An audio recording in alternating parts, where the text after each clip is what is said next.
गुप्त साम्राज्य। गुप्त साम्राज्य एक प्राचीन भारतीय साम्राज्य था जो लगभग 320 से 550 ईस्वी तक अस्तित्व में था। इसकी स्थापना महाराजा श्री गुप्त ने की थी और इसे प्राचीन भारत के सबसे महान साम्राज्यों में से एक माना जाता है, जो विज्ञान, गणित, साहित्य, कला और वास्तुकला में प्रगति के लिए जाना जाता है। गुप्त साम्राज्य भारत का स्वर्ण युग। इस अवधि के दौरान की गई कई उपलब्धियों के कारण गुप्त साम्राज्य को अक्सर भारत का स्वर्ण युग कहा जाता है। साम्राज्य की विशेषता एक मजबूत केंद्रीय सरकार, एक सुव्यवस्थित नौकरशाही और व्यापार और कृषि पर आधारित एक संपन्न अर्थव्यवस्था थी। गुप्त शासक कला, साहित्य और शिक्षा के संरक्षण के लिए भी जाने जाते थे और इस दौरान कई महान विद्वान और विचारक उभरे। गुप्त साम्राज्य के शासक और समय रेखा। गुप्त साम्राज्य एक शक्तिशाली प्राचीन भारतीय साम्राज्य था जिसने लगभग 320 से 550 ईस्वी तक भारतीय उपमहाद्वीप के अधिकांश हिस्से पर शासन किया था।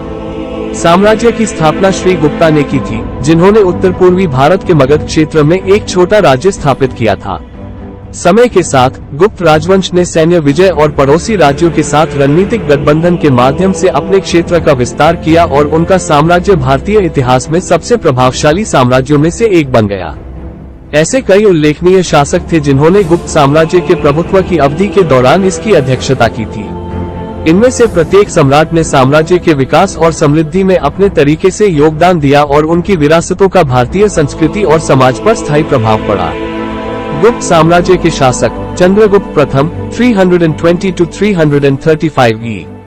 चंद्रगुप्त प्रथम 320 to 335 ई गुप्त साम्राज्य का पहला शासक था और उसे साम्राज्य की सफलता की नींव रखने का श्रेय दिया जाता है।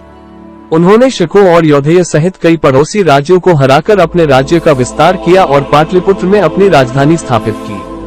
चंद्रगुप्त प्रथम को कला और विज्ञान के संरक्षण के लिए भी जाना जाता था और वह हिंदू धर्म के प्रबल समर्थक थे।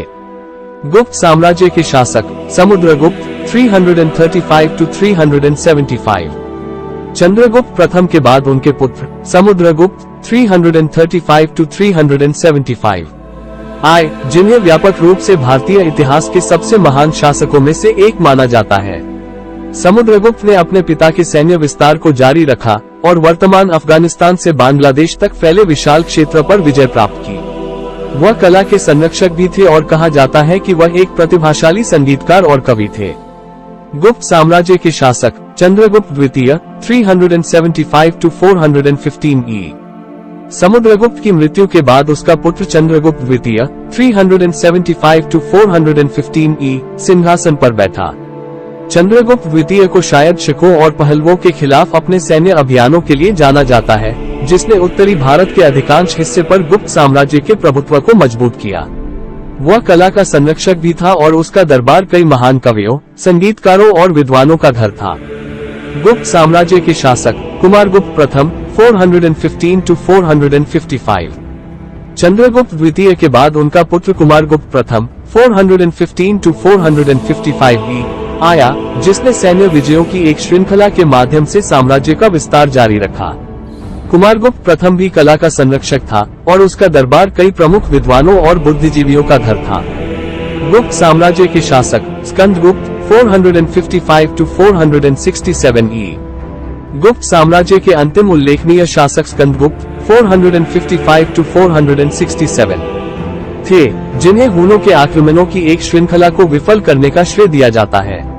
स्कंदगुप्त कला के संरक्षक भी थे और उनका दरबार कई महान कवियों और संगीतकारों का घर था। स्कंदगुप्त की मृत्यु के बाद गुप्त साम्राज्य का तेजी से पतन हुआ और अंततः 8 शताब्दी ई में पाल साम्राज्य द्वारा उसका स्थान ले लिया गया। फिर भी गुप्त शासकों ने भारतीय इतिहास में एक स्थायी विरासत छोड़ी और कला, विज्ञान और सैन्य रणनीति में उनके योगदान को आज भी मनाया जाता है। गुप्त साम्राज्य की राजधानी। गुप्त साम्राज्य एक प्राचीन भारतीय साम्राज्य था जिसने 4वीं से 6वीं शताब्दी ईस्वी तक शासन किया था। साम्राज्य की स्थापना श्री गुप्त ने की थी और ये लगभग 230 वर्षों तक चला। इस समय के दौरान गुप्त साम्राज्य प्राचीन भारत में सबसे महत्वपूर्ण और शक्तिशाली साम्राज्यों में से एक बन गया। गुप्त साम्राज्य के सबसे महत्वपूर्ण पहलुओं में से एक इसकी राजधानी थी, जिसने साम्राज्य के विकास और वृद्धि में महत्वपूर्ण भूमिका निभाई। गुप्त साम्राज्य की राजधानी पाटलिपुत्र। गुप्त साम्राज्य की राजधानी प्रारंभ में पाटलिपुत्र में थी, जो आधुनिक बिहार, भारत में स्थित है। पाटलिपुत्र मौर्य और शुंग साम्राज्य सहित कई पिछले भारतीय साम्राज्यों की राजधानी रही थी। ये शहर रणनीतिक रूप से गंगा नदी के तट पर स्थित था, जिसने इसे व्यापार और वाणिज्य के लिए एक महत्वपूर्ण केंद्र बना दिया।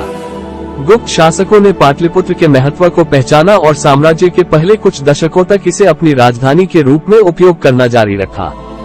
गुप्त साम्राज्य की राजधानी उज्जैन। हालांकि 5वीं शताब्दी ईस्वी में गुप्त साम्राज्य की राजधानी को उज्जैन नामक एक नए शहर में स्थानांतरित कर दिया गया था। उज्जैन वर्तमान भारतीय राज्य मध्य प्रदेश में स्थित है और शिप्रा नदी के तट पर स्थित है। ये शहर पहले से ही एक महत्वपूर्ण व्यापारिक केंद्र था और अपनी खगोलीय वेधशाला के लिए जाना जाता था, जिसका उपयोग खगोलीय घटनाओं का अध्ययन और भविष्यवाणी करने के लिए किया जाता था। गुप्त शासकों ने उज्जैन के महत्व को पहचाना और इसे अपनी राजधानी के लिए अधिक रणनीतिक स्थान के रूप में देखा। उज्जैन गुप्त साम्राज्य का केंद्र बन गया और एक संपन्न सांस्कृतिक, धार्मिक और वाणिज्यिक केंद्र था। ये शहर कई महत्वपूर्ण मंदिरों का घर था और शिक्षा और विद्वता का केंद्र था। प्रसिद्ध कवि और नाटककार कालिदास गुप्त सम्राट चंद्रगुप्त द्वितीय के शासनकाल के दौरान उज्जैन में रहते थे और काम करते थे। उज्जैन व्यापार का भी एक महत्वपूर्ण केंद्र था और कई प्रमुख व्यापार मार्गों के चौराहे पर शहर का स्थान इसे वाणिज्य और विनिमय का केंद्र बनाता था। उज्जैन के सबसे महत्वपूर्ण पहलुओं में से एक इसकी रणनीतिक स्थिति थी। ये शहर कई प्रमुख व्यापार मार्गों के चौराहे पर स्थित था, जिसने इसे वाणिज्य और विनिमय का एक महत्वपूर्ण केंद्र बना दिया। गुप्त साम्राज्य पड़ोसी क्षेत्रों पर अपना प्रभाव और नियंत्रण बढ़ाने के लिए उज्जैन की रणनीतिक स्थिति का उपयोग करने में सक्षम था। ये शहर एक महत्वपूर्ण सैन्य अड्डे के रूप में भी काम करता था, क्योंकि ये साम्राज्य की उत्तरी सीमा पर एक महत्वपूर्ण बिंदु पर स्थित था। गुप्त साम्राज्य की राजधानी। गुप्त साम्राज्य के विकास में भूमिका। गुप्त साम्राज्य की राजधानी ने साम्राज्य की सफलता और विकास में महत्वपूर्ण भूमिका निभाई। उज्जैन शहर रणनीतिक रूप से स्थित था और साम्राज्य को महत्वपूर्ण व्यापार मार्गों और सैन्य लाभ तक पहुंच प्रदान करता था। ये शहर शिक्षा, विद्वता और संस्कृति का भी केंद्र था, जिसने कला, साहित्य और विज्ञान के विकास को बढ़ावा देने में मदद की। उज्जैन आज भी भारत का एक महत्वपूर्ण शहर है और अपनी सांस्कृतिक विरासत और धार्मिक महत्व के लिए जाना जाता है। गुप्त साम्राज्य की राजधानी व्यापार, वाणिज्य, संस्कृति और शिक्षा का एक महत्वपूर्ण केंद्र थी। उज्जैन शहर ने साम्राज्य को रणनीतिक लाभ प्रदान किया और इसके विकास और सफलता को सुविधाजनक बनाने में मदद की। गुप्त साम्राज्य की राजधानी भारत की समृद्ध सांस्कृतिक विरासत का एक महत्वपूर्ण हिस्सा बनी हुई है और भारत के सबसे महान साम्राज्यों में से एक की उपलब्धियों और उपलब्धियों के प्रमाण के रूप में कार्य करती है। गुप्त साम्राज्य की राजधानी। गुप्त साम्राज्य के विकास में भूमिका। गुप्त साम्राज्य की राजधानी ने साम्राज्य की सफलता और विकास में महत्वपूर्ण भूमिका। उज्जैन शहर रणनीतिक रूप से स्थित था और साम्राज्य को महत्वपूर्ण व्यापार मार्गों और सैन्य लाभ तक पहुंच प्रदान करता था। ये शहर शिक्षा, विद्वता और संस्कृति का भी केंद्र था, जिसने कला, साहित्य और विज्ञान के विकास को बढ़ावा देने में मदद की। उज्जैन आज भी भारत का एक महत्वपूर्ण शहर है और अपनी सांस्कृतिक विरासत और धार्मिक महत्व के लिए जाना जाता है।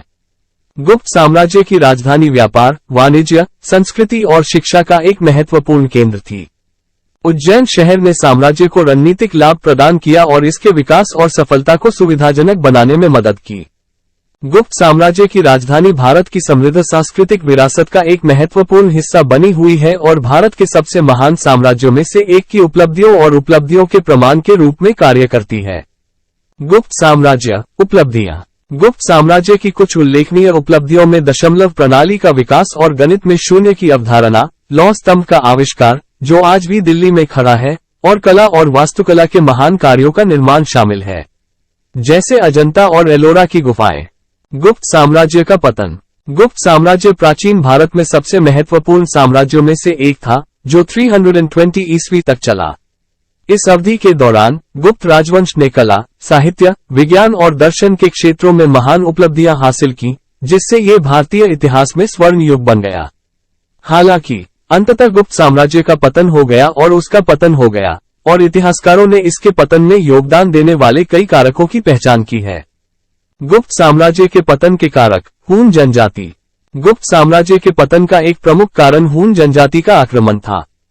हून जनजाति मध्य एशिया की एक खानाबदोश जनजाति थी जो गुप्त काल के दौरान भारत में आ गई थी। प्रारंभ में हून गुप्त साम्राज्य के सहयोगी थे और उन्होंने अन्य शत्रुओं के विरुद्ध भी मिलकर लड़ाई लड़ी।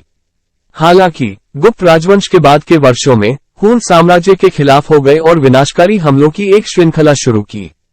हुन भयंकर योद्धा थे और उनके हमलों ने गुप्त साम्राज्य की सैन्य शक्ति को कमजोर कर दिया, जिससे साम्राज्य का अंततः पतन हो गया। गुप्त साम्राज्य के पतन के कारक, क्षेत्रीय राज्यों का उदय। गुप्त साम्राज्य के पतन में योगदान देने वाला एक अन्य कारक क्षेत्रीय राज्यों का उदय था। गुप्त काल के बाद के वर्षों के दौरान भारत के विभिन्न क्षेत्रों ने गुप्त साम्राज्य से अपनी स्वतंत्रता का दावा करना शुरू कर दिया।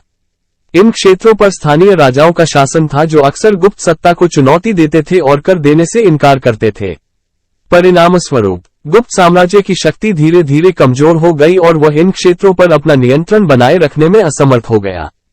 इंडिया पोस्ट गुप्त साम्राज्य। गुप्त साम्राज्य, जो भारत के सबसे शक्तिशाली साम्राज्यों में से एक था, 6वीं शताब्दी के मध्य में समाप्त हो गया।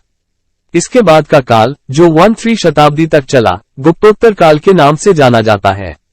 इस युग में भारतीय समाज, राजनीति और संस्कृति में महत्वपूर्ण परिवर्तन देखने को मिले।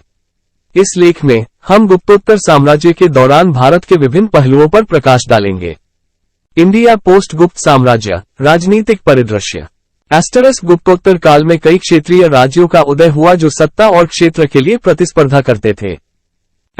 इन साम्राज्यों में सबसे महत्वपूर्ण चालुक्य, पल्लव, राष्ट्रकूट, चोल और पांड्य थे। ये राज्य अपनी सैन्य शक्ति, प्रशासनिक दक्षता और सांस्कृतिक उपलब्धियों के लिए जाने जाते थे। उदाहरण के लिए, चालुक्यों ने दक्षिणी भारत में कुछ सबसे शानदार मंदिरों का निर्माण किया, जबकि राष्ट्रकूट कला और साहित्य के संरक्षण के लिए जाने जाते थे। इस युग की राजनीतिक अस्थिरता के कारण भी भारत में सामंतवाद का उदय हुआ। सामंती प्रभु, जो भूमि के विशाल भूभाग को नियंत्रित करते थे, समाज में महत्वपूर्ण शक्ति और प्रभाव रखते थे।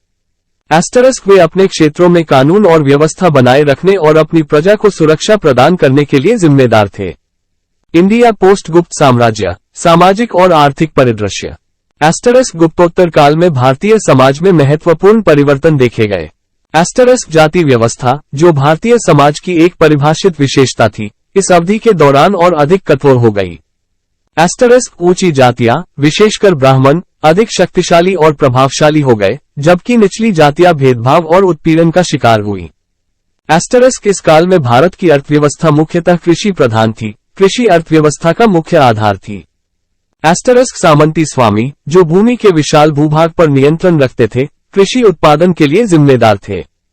व्यापार और वाणिज्य ने भी अर्थव्यवस्था में एक आवश्यक भूमिका निभाई। भारत प्राचीन दुनिया में व्यापार का एक महत्वपूर्ण केंद्र था।